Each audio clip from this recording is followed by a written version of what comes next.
all the way up until 11:45, but at midnight, no. But you got all your liquor for Sunday on Saturday, and you still drinking. So it's crazy.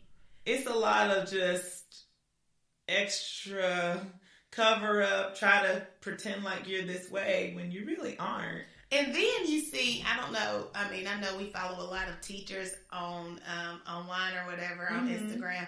And what I love, though, is this movement of parents giving teachers wine. And, like, it's these cute little tags that says, I know my child has caused you to drink, or something like that. Like, you need more than me. You need this more than me, because you're doing my kid more than I do. Basically. Stuff like that. So I'm here for that movement. I think that's awesome. But I don't think that is okay in my county.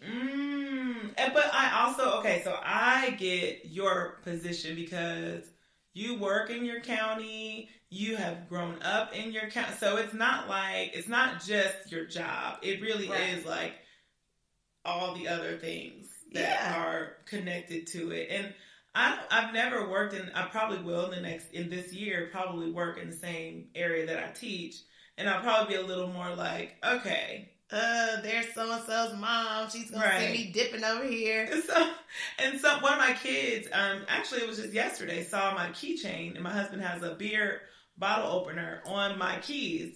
And so he's like, oh, you be drinking beer, Minette? And I was like, and I almost was like, I'm grown, but then I was like, well, should I confirm that or just go on? Right, we're role models. I'm 21. That's the thing, though. Like, kids look up to us. I mean, it's just like, remember my goddaughter, I wouldn't drink in front of her because I just didn't want her to feel like that's something she had to do. Like, because I know a lot of our students. As a teen. Yes. But then also we're adults, so it might be something that you can say, oh, well, when they're 21.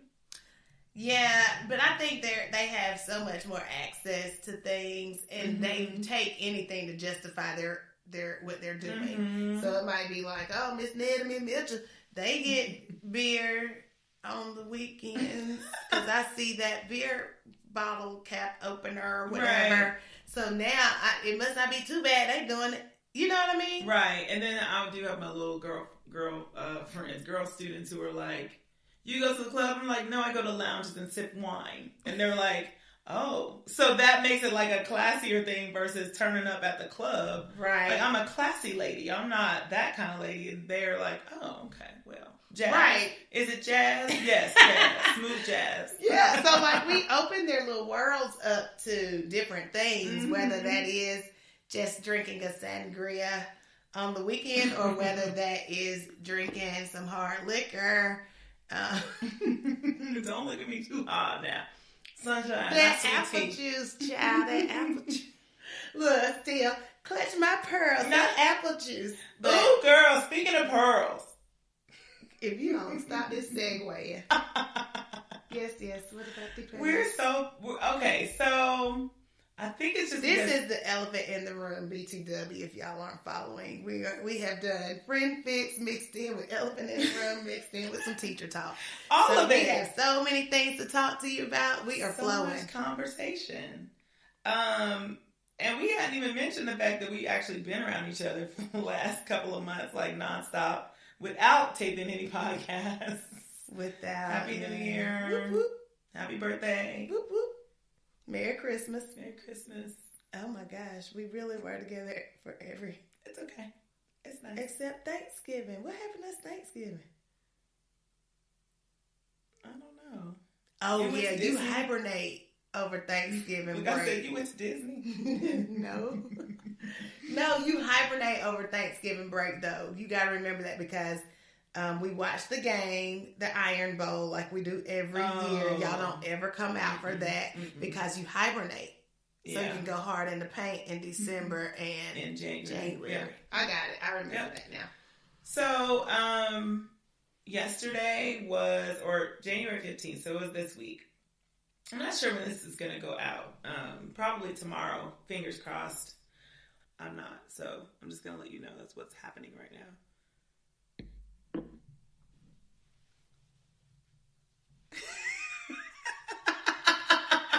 So January 15th is My illustrious sorority, Alpha Kappa Alpha Sorority Incorporated, our Founders Day. It also is the great MLK's birthday. Side note, because we live in Atlanta, so that's a big thing. Yes. But Kamala Harris, who we love, one of our close friends from the the United States of Women's March. We saw her speak. Yeah. Not March. It was Summit. The Summit. We saw her speak so many different times that we're like, we saw Michelle Obama up close. We saw Kamala. Before the book tour. So all these people were just like, all right. Yes, we were in the building with them closely and in like panels and stuff like that. So she went to DC, George Washington University, which is, close to Howard. So a lot of her sorors from the area, because she went to Howard, and Howard is the originator of our sorority. So on Founders Day, it's kind of cool. People just take trips up to DC just for that. Mm-hmm. And it was our 111th year. And so she had mentioned Howard and the sorority at this book tour talk. And when she mentioned her sorority, there was a sound. Can you do it? Is your voice together? My voice is not, but the words are ski to the we. Okay. You all know the high pitch like that, but you know when it comes all together. 20 plus years ago, I was a very loud tail, and I would screech it and start it off and do all that. Nowadays, my voice is gone. It's too much deeper. Too much podcasting. But anyways, so the Ski Week came out all around the room. Probably tons of soros got together just to go see her. I could imagine, because she's one that I would be like, so hyped for. So anyways, the journalist who was covering the event. What was her name? Ooh, girl. Let me see. I have it in our notes. She was harassed by her because of her comments. The comments were referring to the ski wee as a screech. And she's like, I was surprised by the screeches. After she mentioned her time at Howard. Right. And she even said her Howard sorority sisters screeched. At the mentioning. And so Black Twitter got her and schooled her on things she needs to know. Now, I was watching The View, and the question Whoopi, because I don't even know the lady's name. She's a soror too who's on there.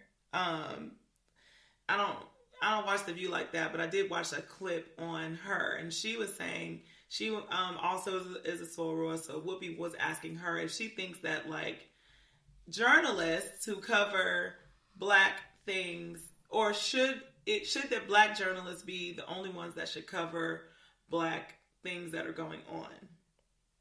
Because any other Black person who heard that would understand that's what that was, and it would be a totally different thing.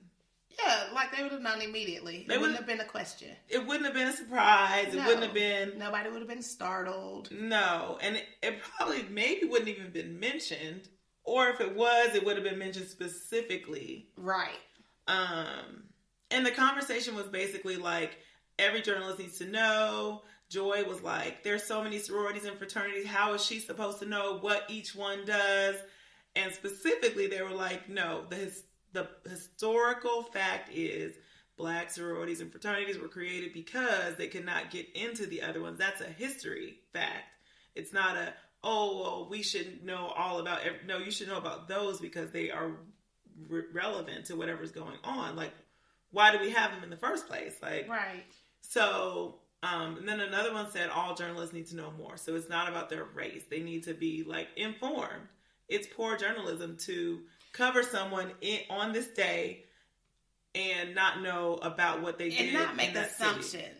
And just not make assumptions because, if I'm looking at it blind and I'm just trying to look at it without any background knowledge and just know what I know of maybe white sororities, then if I saw that she was a part of a sorority, and I'm doing my research. Oh, she's a part of AKA. Okay, so if I'm thinking about Tri-Delt, I'm just thinking I'm going in there and it's just a regular sorority. Right. You know what I mean? That's true. So they don't hold true past college years like that. It's rare that you're still representing and you're still doing your sign and you're still supporting in that kind of way. Right. It might just come up in a conversation. Which is opposite of historically black. Completely opposite. Like they're all in for life. But I did see this tweet where this guy said that this is just such an interesting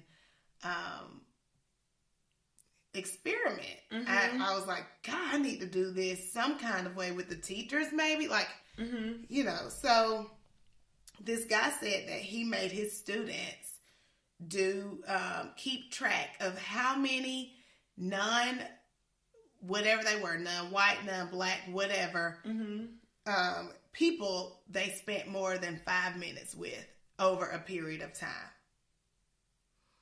And he said that it reminded him of that because, you know, on average, the black people spent 8, like came and had quality time or like a quality conversation of 5 minutes or more with about 8 on average. That was just on average. And the white people didn't have any. Okay.